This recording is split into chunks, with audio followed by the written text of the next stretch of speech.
Bom dia, pessoal! Hoje eu trago para vocês a aula 1 sobre estequiometria, o cálculo estequiométrico, introdução ao cálculo estequiométrico, né? Basicamente, para começar, o que é o cálculo estequiométrico? Cálculo estequiométrico ele é o cálculo que a gente faz por meio via regra de 3 para quantificar a quantidade de reagentes e produtos participantes de uma reação. Professor, para que eu aprendo isso? Por que isso é importante? Porque justamente sempre que você está no laboratório, numa indústria, farmacêutica, química, você sempre vai mexer com isso aqui, com estequiometria. Primeiro que você vai mexer com isso aqui, qualquer curso que envolva química vai ter estequiometria, você não vai escapar dessa se não gostar de matemática, certo? Segundo que isso aqui é de suma importância, por quê? Porque às vezes eu não sei a quantidade de reagentes e produtos que eu estou trabalhando com ele. Quanto de reagentes e produtos, às vezes eu não sei que estão participando de reação. Quanto de cada um que vai participar da reação, às vezes eu não sei. Aí é importante a gente fazer esses cálculos, essas regras de 3, para poder quantificar, digamos assim, quantificar o quanto de cada reagente e produto. Porque às vezes eu posso saber a quantidade de um só reagente, eu não sei de outro. Aí eu preciso fazer a regra de 3. Quantos reagentes tal são necessários para produzir tais produtos? Aí você faz a regra de 3 lá. É importante sim, de suma importância sim, para a área da química, laboratório, indústria, farmácia, medicina, sempre você vai ver a estequiometria. Qualquer curso que envolva a química, você vai ver a estequiometria, o cálculo estequiométrico, né? Que aí ele é justamente o cálculo que a gente faz via regra de 3, para poder quantificar o quanto de cada reagente, cada produto vai participar de uma reação, baseado nas leis da natureza, leis de conservação das massas e das proporções definidas, certo? Lei de conservação das massas, lei de Lavoisier, aquela famosa frase: nada se perde, nada se cria e tudo se transforma na natureza, né? Então, a soma das massas dos reagentes tem que ser igual à soma das massas dos produtos, lei de Lavoisier, e a lei das proporções definidas, que é a lei de Proust, certo? Certo. E agora, professor, como é que eu faço essa relação via regra de 3?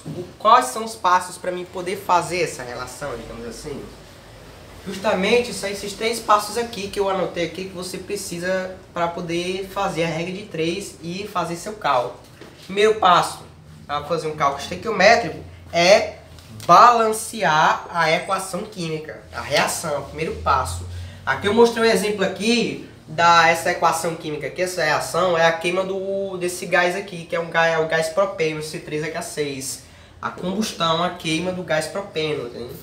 Sempre que eu uso um combustível orgânico e quero queimar ele, eu vou usar, além de usar como comburente o gás oxigênio, ele vai produzir gás carbônico e água, né? Em geral, a combustão a gente costuma usar o gás oxigênio como comburente, de qualquer gás, qualquer combustível, né? Se for orgânico, produz gás carbônico e água sempre, certo? Sim. Segundo passo, proporção em mols. Primeiro passo, balancear a equação. Vamos utilizar esse exemplo. C3H6 mais O2 vai produzir CO2 mais água, né? Perceba que, olhando diretamente para essa equação, ela não está balanceada, né, professor? Tá não, ela não está balanceada. Porque a mesma quantidade de átomos que eu tiver nos reagentes, eu vou ter que manter nos produtos, certo? Aqui nos reagentes eu tenho quantos carbonos? Eu tenho 3 carbonos, e aqui eu só tenho 1. Eu tenho quantos oxigênios? 2, aqui eu só tenho 2 mais 1, são 3. 2 elementos do mesmo lado. 2 elementos do mesmo lado, a gente pode somar eles, ó. 2 oxigênios mais 1, 3. E aqui eu tenho 2, olha só. 6 hidrogênios e 2. Então a gente tem que balancear.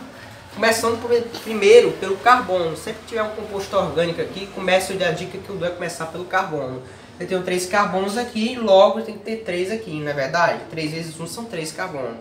Balancei 3 carbonos, certo? Não façam isso aqui, você não pode fazer isso aqui, ó, C3O2, porque não existe essa molécula. Muita gente confunde. Professor, que vai balancear, como é que eu vou fazer? Eu vou botar embaixo da molécula aqui do átomo ou vou botar do lado dela? Você vai botar sempre do lado. E esse número aqui, a gente chama ele de coeficiente estequiométrico. Ele é um coeficiente chamado coeficiente estequiométrico. Cada um dos números que estão na equação química ele tem um significado. que indica justamente essa proporção em mols aqui, de cada substância, né?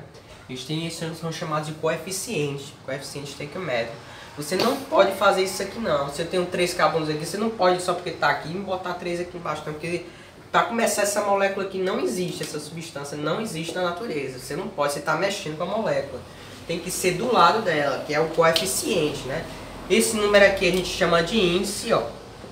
É o índice da molécula, que indica o que? A quantidade de átomos em cada molécula, a gente chama de índice. E o coeficiente, que vai multiplicar toda a molécula, que é esse número que a gente tem do lado, é o coeficiente, certo? Eu vou igualar o índice com o coeficiente na reação química, entendeu? Então, em segundo passo, proporção em mols. Se eu digo assim, tantos mols de tal substância formam tantos de outra, tá entendendo? Certo?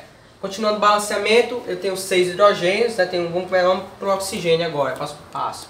3 vezes 2 eu tenho 2, 3 vezes 2 são 6, então tem que ser 6 aqui também. Aliás, 6 vezes 2 são 6, mais um 7. Qual é o número multiplicado por 2 a 7? 7,5. Como eu não tenho outro oxigênio aqui, se fosse eu botar um 3. 3 vezes 2, 6, mais um são 7. Aí tem que ter 7,5 aqui, porque 7,5 vezes 2 são 7, né? Na verdade, cancela 2 com 2, 7. Sim, hidrogênio 6, logo para mim poder ter 6 também, eu tenho que ter 3 hidrogênios aqui, vamos ter 6 também, né? 3 vezes 2 são 6. Porém, eu também mexi com a quantidade de oxigênios. Porque esse número que está aqui do lado, ele multiplica não só o carbono, não só o hidrogênio, esses números do lado. Ele multiplica toda a molécula. Então eu mexi também com os oxigênios. Agora ficou 3 oxigênios. 6 mais 3 são 9, né? Para mim dar 9 aqui, teria que ter quanto? Teria que ter 9 meios. Para mim ter 9 aqui. Teria que ter 9 meios agora. 9 sobre 2. Para mim ter 9 agora, eu tenho 9 oxigênios, certo? 9 aqui, 3 vezes 2 são 6, mais 3, 9. 9 do outro lado, certo? E a minha equação está devidamente balanceada, né? Ainda poderia multiplicar por 2 para eliminar esse denominador. Ainda dá para multiplicar por 2, ó. Multiplicando por 2, toda a equação por 2, eu vou eliminar esse denominador aqui. O denominador e fica só 9. 9 por 2 sobre vezes 2 é 9. 1 vezes 2 é 2, ó. Então 2C3H6. 3 vezes 2 são 6. Fica 6. 3 vezes 2 são 6, ó. Ó, agora a equação balanceada. Daquela forma também estava balanceada, mas o correto é que você multiplique toda a equação por 2 para poder eliminar a fração, né? Que fique de uma forma inteira, né? Mais correto você tem que ficar os coeficientes estequiométricos, eles ficarem de forma inteira, certo? Coeficiente estequiométrico indica o quê? Indica justamente proporção em mols. Ele vai indicar a quantidade de mols de cada substância, o número de mols, né? Aqui, eu não tenho 2C3H6, não, 2 mols de C3H6, né? Que aí, professor, o que é um mol? O mol, gente, ele é a unidade da grandeza chamada quantidade de matéria, a unidade do Sistema Internacional para a quantidade de matéria, certo? Matéria o que? A nível de átomos, moléculas, íons, hein? E que esse mol, se eu pego um mol dele, esse mol, ele equivale a uma quantidade de 6 vezes 10 a 23 entidades elementares de matéria, né? Que seria o que? Átomos, íons, moléculas, justamente. Onde esse 6 vezes 10 a 23, a gente chama ele de quê? Constante de Avogadro. Constante de Avogadro, ele é uma constante, esse número. É o equivalente a um mol, certo? E o mol, gente, também, o mol ele também vai ser visto de muitas formas, muitas das questões que você for resolver. O mol ele pode ser visto da seguinte forma: ele pode ser visto como sendo a massa molar de uma substância em grama por mol. Que o que vem a ser massa molar? A massa molar é a massa de um mol de dada substância. O mol de C3H6 vai ter a massa tanto, então ele vai ter tantos gramas por mol. É a massa molar dele, entendeu? Que é a massa e pode ser visto como sendo a massa da substância, o mol. Número de moléculas, que aí é que vai entrar a constante de Avogadro. E o volume de um gás qualquer nas CNTPs, né? Ou seja, o que é CNTP? Vamos lá. Condições normais de temperatura e pressão. Ou seja, temperatura de 0 graus Celsius e pressão de 1 atm, a pressão a nível do mar. Sempre que eu tiver um gás nessas condições aqui, ele vai ter um volume molar de aproximadamente, 22,4 litros. Ele vai ocupar esse volume de espaço, um gás. Então lembra, sempre que você tiver o mol, ele vai estar relacionado com a massa, número de moléculas e com o volume. Hein? Massa, gramas, quilos, toneladas, né? Número de moléculas constante de Avogadro, volume 22,4 litros, certo? Lembra sempre disso aqui, porque é importante por quê? Porque quando a gente for, além dele pedir mol, o próprio mol, ele pode pedir também massa, quantidade de moléculas, o número de moléculas e o volume. Aí você tem que saber converter de mol, para massa. Então desses três aqui, você tem que saber converter de mol para massa, para molécula e para volume. Você tem que saber converter, certo? De novo, novamente, relembrando os passos para fazer. Primeiro passo, você balanceia a equação química. Se a questão já tiver balanceada, você pula esse primeiro passo aqui, você anula esse primeiro passo, vai para o segundo passo, estabelecer a proporção em mols. Você diz assim que tantos mols de C3H6 vai produzir tantos de não sei substância. Por exemplo, aqui eu tenho o que? Eu tenho que 2 mols. Vou até botar aqui embaixo aqui. Aqui, por exemplo, eu tenho que 2 mol de... Eu tenho 2 C3H6, 2 mol de C3H6 vão produzir, porque aqui o espaço está pouco, vão produzir 6 mol de CO2, certo? Se 2 mol de C3H6 vão produzir 6 de CO2, então a proporção entre mols é o que? 2 para 6, proporção em mols, né? 2 para 6, e o terceiro você estabelece uma regra de 3 de acordo com dados da equação, com esses coeficientes aqui que você vai ver na equação, que indica a quantidade de mols, e com dados da própria questão, certo?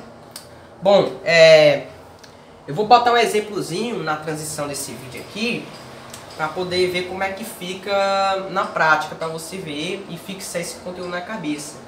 Entenda que isso aqui não é difícil. Se você entende matemática, não tem dificuldade, você não vai ter dificuldade, você não vai parar quando esbarrar nisso aqui, certo? Entenda que é outra coisa que é impossível de você não ver aonde qualquer curso que você for fazer de química, é impossível você não ver isso aqui. Você vai ver isso aqui de certa forma em todo curso que envolver química. Isso aqui é de suma importância, a gente tem que saber, é necessário você saber isso aqui, entendeu, cara? Não só para a prova, mas independente da área que você vai fazer que envolva química, certo? A transição desse vídeo aqui eu vou mostrar alguns exemplos aqui para você ver como é que funciona na prática o cálculo estequiométrico, certo? Vamos lá.